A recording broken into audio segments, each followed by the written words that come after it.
항상 대한민국에 정확하고 빠른 소식을 알리기 위한 시스코크입니다. 구독과 좋아요는 영상 제작에 큰 힘이 됩니다. 대한민국의 자랑인 KF-21 전투기를 둘러싸고 온갖 말들이 다 나오고 있는데요. 그중 유독 눈에 띄는 말 중 하나가 바로 KF-21 전투기가 스텔스를 완성할 수가 없다는 것입니다. 이런 글들은 악의적으로 KF-21 전투기에 대한 기사가 올라오면 바로바로 달리는데 이게 어떻게 된 일인지 알아보겠습니다. 이제는 누구도 동부가 최강급 성능을 부정할 수 없는 KF-21 전투기로 최근 들여 국내보다 해외에서 KF-21 전투기에 대한 관심이 뜨겁습니다. 실제로 해외 군사 전문 매체들은 하루가 멀다 하고 개발 현황을 대서특필하며 전 세계 전투기 시장에서 KF-21 전투기가 돌풍을 몰고 올 것이라는 찬사를 아끼지 않고 있는데요. 해외 외신들은 하나같이 KF-21 전투기가 몇 년의 개발 기간을 가진다면 완벽한 5세대 전투기로 탄생할 수 있을 것이라고 앞다퉈가며 이야기하고 있습니다. 해외에서 주목하는 이유 중 하나가 바로 스텔스라는 것 때문인데요. 5세대 스텔스 전투기를 판매하는 나라는 현재 미국밖에 없습니다. 모든 나라들이 미국으로부터 5세대 스텔스 전투기인 F-35를 구매하려고 줄을 대고 있지만 방산 시장에서 최고 값 중에 갑인 미국에서는 돈만 준다고 전투기를 파는 행위는 절대 하지 않는데요. 그 이유는 바로 5세대 스텔스기 시장을 미국이 독점하고 있기 때문입니다. F-35는 사실상 미국의 최우선 동맹국이 아니면 구입할 엄두조차 낼 수 없고 설령 구매에 성공한다고 하더라도 내정 간섭 수준의 매우 엄격한 통제와 관리를 받아야 하는데요. 이는 F-35를 도입하는 모든 나라들이 갖는 최대 불만 중 하나입니다.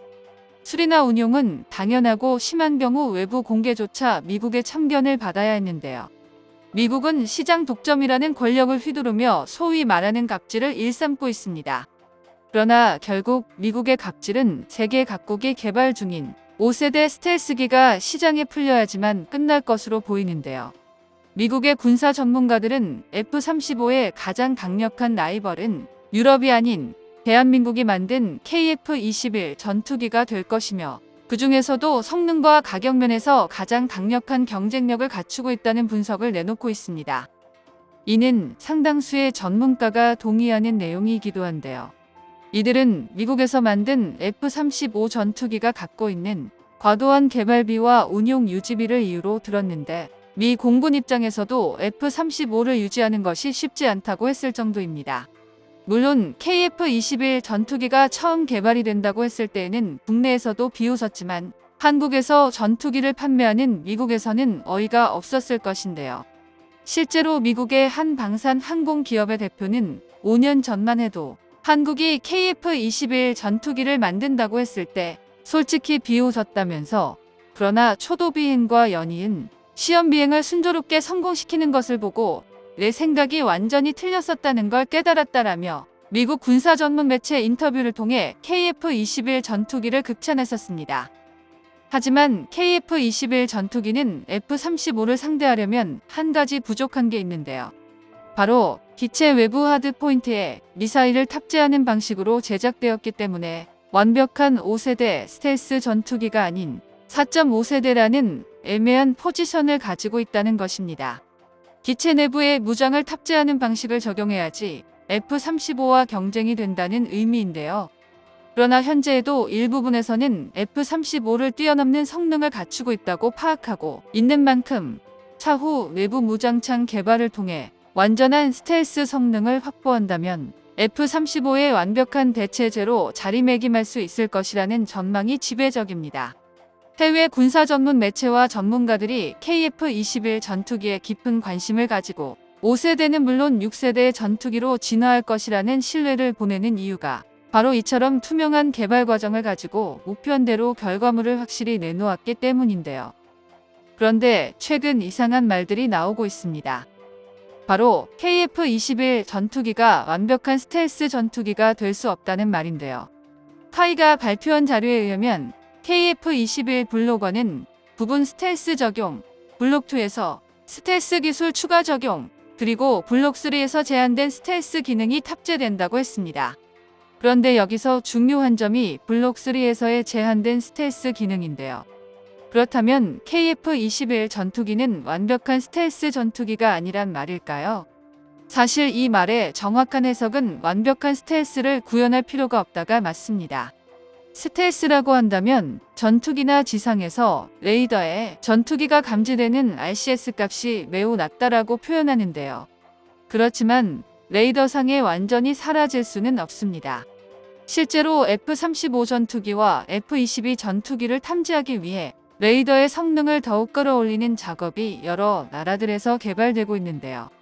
그렇기에 레이더를 통해 비행 중인 조류와 비슷한 크기로 보이면 스텔스 성능을 확보했다라고 여겨질 뿐 실제로 레이더를 완벽히 속이는 건 불가능합니다. 또한 스텔스 무인 전투기가 아닌 KF-21 전투기의 크기 정도면 레이더의 성능의 발달과 레이더를 받아들이는 기체 방향 등으로 시시각각 RCS가 변할 수밖에 없는데요. 이게 무슨 말이냐 하면 레이더상에서 KF-21 전투기를 정면에서 본다면 500원짜리 크기로 보이겠지만 레이더 각도가 조금만 틀어져 감지된다면 크기가 더 커진다는 것입니다. 미국에서도 레이더의 발달 과정을 체크해 본 결과 F-22 랩터의 스텔스 RCS 값을 유지시킬 필요가 없다는 판단을 내렸고 결국 2030년부터 퇴역하는 걸로 확정이 났는데요. 그렇다고 스텔스 전투기가 무조건 레이더에 포착된다는 말은 아닙니다. 기체의 크기가 작은 무인 전투기의 경우에는 이야기가 달라지는데요. 그렇기 때문에 대한민국은 KF-21 전투기 블록3에서 완벽한 스텔스보다는 5.5세대나 6세대기에 더 가까운 유무인 전투기 복합체계인 멈티에 더 집중하고 있습니다. 부분적인 스텔스 성능으로 적진 근접 영역까지 침투한 뒤 애초부터 작은 크기와 무인 운용으로 안정적인 스텔스 구조 확보가 용이한 무인기를 지휘해 적의 심장부를 타격하는 게 더 높은 효율을 발휘할 수 있기 때문인데요. 완벽한 스텔스를 유지하는 것 자체가 이제는 구시대적 사고방식으로 여겨지며 나아가 유인 전투기가 해야 되는 위험한 역할을 차라리 인공지능에 기반한 무인 지휘체계와 고성능 기동이 가능한 기체 구조보다 많은 무장 탑재를 추구하는 게 훨씬 합리적인 선택입니다. 거기다 KF-21 전투기의 다음 세대인 KF-XX 프로젝트도 함께 진행 중인데요. 이처럼 KF-21 전투기 개발은 끝이 아닌 새로운 시작을 향해 달려가고 있습니다.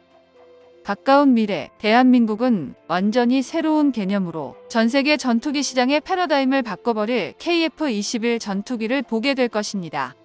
정보가 도움되셨다면 구독과 좋아요 부탁드립니다. 이상 시스코크입니다.